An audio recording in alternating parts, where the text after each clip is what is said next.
This year, experience the NHL playoffs your way. Want to watch a single? Do or die Game 7, a full week of heavy-hitting back-and-forth series. Then check out Sling's 1, 3, and 7-day passes. Watch the Chase for the Cup on ESPN and TNT, starting as low as $4.99. No long-term contracts or overpaying. Just live hockey at home or when you want it. Sling lets you do that. Visit sling.com to learn more. It's time for the Larry H. Miller Utah Summer Games at Southern Utah University in Cedar City. Register today to participate in the 40th anniversary season of a Utah sports tradition at utahsummergames.org. Participate in over 50 sports around the state. Then plan to join the opening ceremonies Friday, June 5th, presented by State Bank of Southern Utah. Register today to participate in the 40th anniversary season of the Larry H. Miller Utah Summer Games.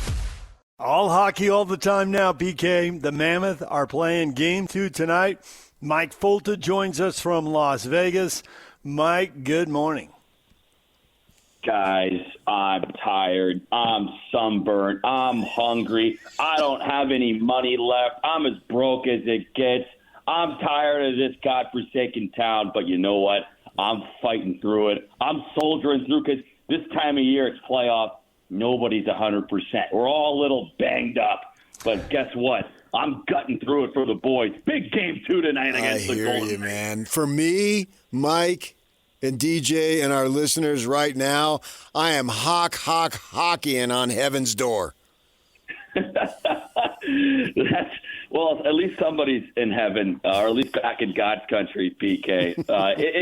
It's fun to be here and fun to be in the mix of all of it, right? Like, it was an unreal crowd the other night in Vegas. These guys, they know how to put on a show, as you'd imagine.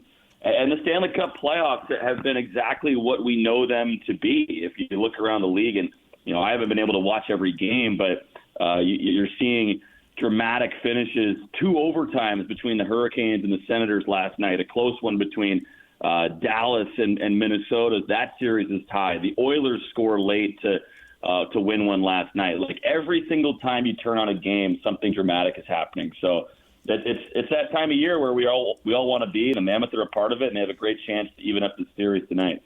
It's crazy watching this thing start because literally I had the TV on, ready for the game to go, and the Sabres game was still going. And there were like 8 minutes left. So I came in at the perfect time. I turned on the TV, and like a minute later they scored, right? And the place is going nuts. And I know the Sabres haven't been to the playoffs in 15 years, and I followed the Bills forever. I know heartache, smaller, mid-market. I can imagine having lived in Salt Lake what those people are feeling. And the place is going nuts. And they get another one, And it just felt like this is going to happen. It was incredible. 4 goals in 7 minutes.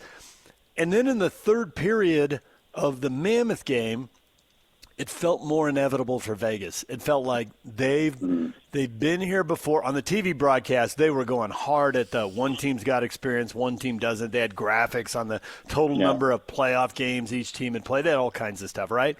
And sure enough, the third period, when those last minutes when experience should pay off, the team that had the experience made the plays and won the game. And PK and I were talking about it, the margin didn't look that small. It looked like Hartengold made a save with his collarbone, right? Really fortunate Schmidt didn't tie that thing 3-3 from Vegas' perspective. Really unfortunate from the Mammoth perspective. When you were in the arena, did you have that feeling of kind of destiny in the third period, like you can feel it slipping away? And is that something that even playing one time and seeing how close they were, the vibe could be different in Game 2? Yeah, I definitely felt it, but I wouldn't call it destiny because I think the Golden Knights in the third period were just that much better. Where, there have been games the Mammoth played. I remember a game back in December. Utah was in Pittsburgh, and the Mammoth were down 3-0 in the third period, but had drastically outplayed the Penguins. And we just hadn't gotten a shot to fall yet. And what do you know? We score early in the third period to make it 3-1. And at that point, you're like, okay, here we go. We're better, and we're going to prove it. And that's kind of what I felt the other night, where Vegas started to turn it up in the third, and the Mammoth couldn't quite get a handle of the game.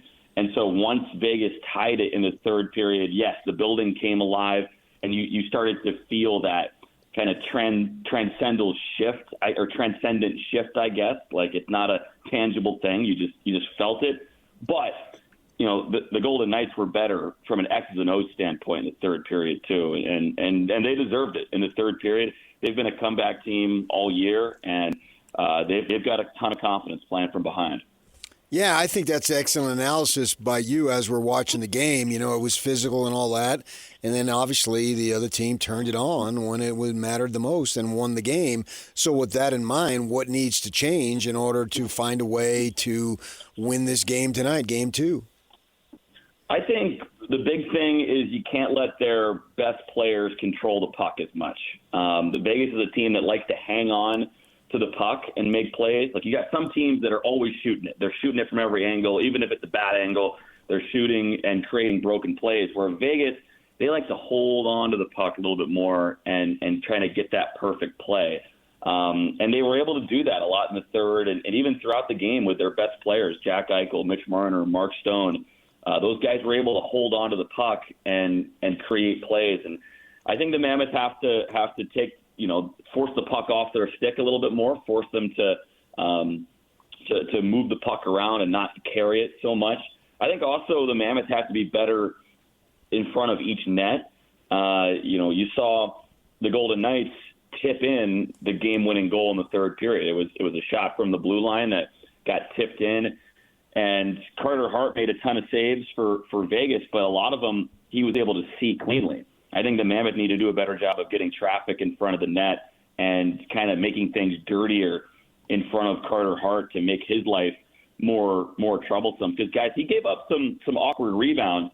Even though his save percentage looked really good, I still thought he gave up some really juicy rebounds. The Mammoth just couldn't get to those rebounds, and they have to be able to create a few more broken plays in front of the Vegas net. This episode is brought to you by Progressive Insurance. Do you ever think about switching insurance companies to see if you could save some cash? Progressive makes it easy. Just drop in some details about yourself and see if you're eligible to save money when you bundle your home and auto policies. The process only takes minutes, and it could mean hundreds more in your pocket. Visit Progressive.com after this episode to see if you could save. Progressive Casualty Insurance Company and Affiliates. Potential savings will vary. Not available in all states. Hey, sweetie, your mother showed me this Carvana thing for selling the car. I'm going to give it a try. Wish me luck. Me again. I put in the license plate. It gave me an offer. Unbelievable.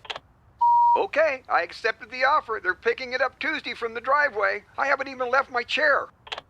It's done. The car is gone. I'm holding a check. Anyway, Carvana, give it a whirl. Love ya. So good, you'll want to leave a voicemail about it. Sell your car today on Carvana. Pickup fees may apply. What can they do to get Clayton Keller going? Because obviously he can score, but even more than that, his passing, led him in assists this year. Goals can come in bunches when he is really rolling. So what can they do to get him rolling? I don't know. It's like what can you do to get the best player on your team going? Like, it's kind of up to him to get himself going, right? Him and Nick Schmaltz, I would say they were in tough matchups all night against Vegas. The Golden Knights have a bunch of really good defensive forward lines that they can throw out and make things tough for you. I think just the understanding that not every pass is going to be perfect, and not every delivery is going to be right where you want it. Sometimes you got to make do with a pass that's in your skates a little bit, or on your backhand. So I think it's up to those guys. And I think maybe that's why I'm optimistic about this series, where some people are seeing it as a negative, where Clayton Keller and Nick Schmaltz didn't have a ton of offensive impact in the game, and the Mammoth lost. But I see it as, hey, your two leading scorers didn't have much impact in the game, and you had a 2-1 lead in the third period with a chance to win. Mm-hmm. So that says the other guys stepped up. Logan Cooley, Dylan Gunther, those guys were outstanding.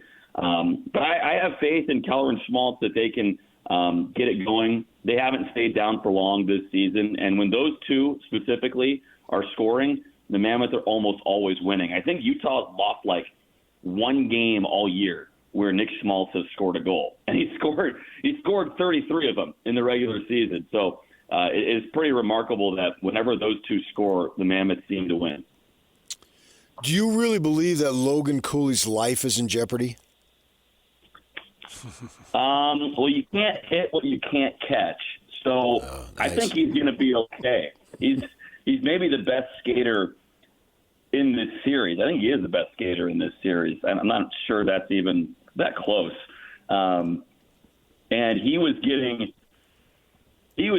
some serious threats from Nick Dowd, from Rasmus Anderson. I mean, he clearly got under the skin of the Golden Knights, and I was talking with some people who were down at ice level for the game, and we all saw the clips from the TV broadcast of Nick Dowd saying, "I'm going to bleep and kill you." and apparently Logan Cooley the entire game was basically saying, "Oh yeah, bring it on. Like, what are you going to do about it?" Mm-hmm. He was outstanding. He wanted all the smoke in game one. I am fascinated to see how he steps up to the plate in game two. And guys, I think him scoring a goal in the first period of game one is enormous for the Mammoth, because Cooley's a guy who we didn't have any data on coming in, right? Like we didn't know if he was going to be able to step up to the moment, or, you know, if it was going to be too big for him. We had known about Dylan Guenther in big moments going back to his junior days. You know, Keller has been good in the one playoff run he was in. I don't know a ton about Schmaltz and some other guys, but Cooley was the big question mark. And what do you know? He quickly gets that monkey off the back. The monkey didn't even climb up to his back. The monkey was like on his hamstring, and he kicks it off in the first period, gets that first postseason goal, and is one of the headlines heading into game two. Well, let's shock the monkey.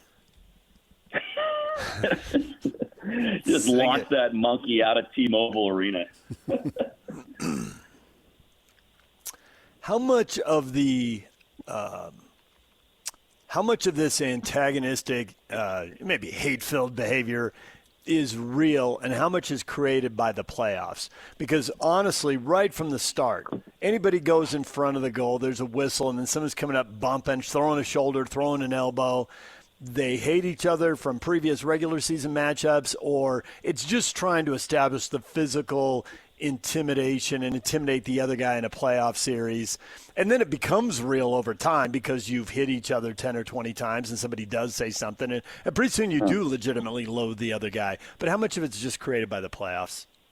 I think it's all the moment. And listen, like, if the regular season was only 10 games, we would get this every game in the regular season too. It's just, the guys play an 82-game schedule. You just can't.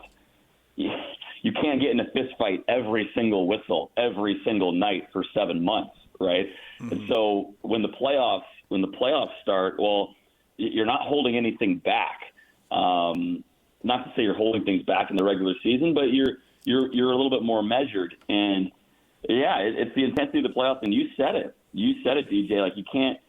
Once you actually start hitting each other, whether it starts out as real hate or not, like, it's real hate by the second period when you guys have had a couple of fisticuffs and got Sean Dursey headbutting people and Logan Cooley face washing guys. Like, it's real. It becomes real very quickly, no matter how it starts. And this is what these guys have played for all year. It's what they've played for their entire lives, a chance to play for the Stanley Cup. And now they have a chance to do so. They are going to they're going to make sure nobody's taking liberties at their net. Nobody's taking liberties with their own players, and that's important over a 7-game series because you see that intimidation start to show up later when guys have already gotten beat up a few times. I think that it's an opportunity to become somewhat frequent, if not annual. So we need a name for this playoff series, that we can have the fantastic I-15, the phenomenal I-15, or maybe how about my personal favorite, the Saints versus the Sinners?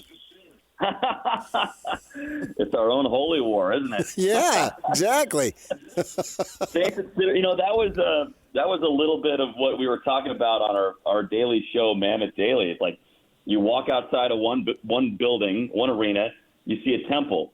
You walk outside of the other arena, and you see an advertisement for a strip joint. Right. The smell of marijuana, the smell of marijuana dominates down there. It makes me sick. Yeah, we're staying, our broadcast crew, we're staying off the strip. We're staying closer to Fremont Street. So it's a unique experience in Old Vegas. So you got like the Golden Nugget. You got Minions nearby. Yeah. Like all I've been eating is freaking surf and turf and the steak beer and craps combo. So yeah, ready to get back to the Wasatch Front, but not without a series split. Yeah, the surf and turf in a city that doesn't have a beach or an ocean, doesn't that always bug you a little bit? I know travel's gotten great. Come on, you've been out to Lake Mead. They got plenty of beaches out there. Lake Las Vegas? Like the Utah shrimp cocktail. It's just brine flies.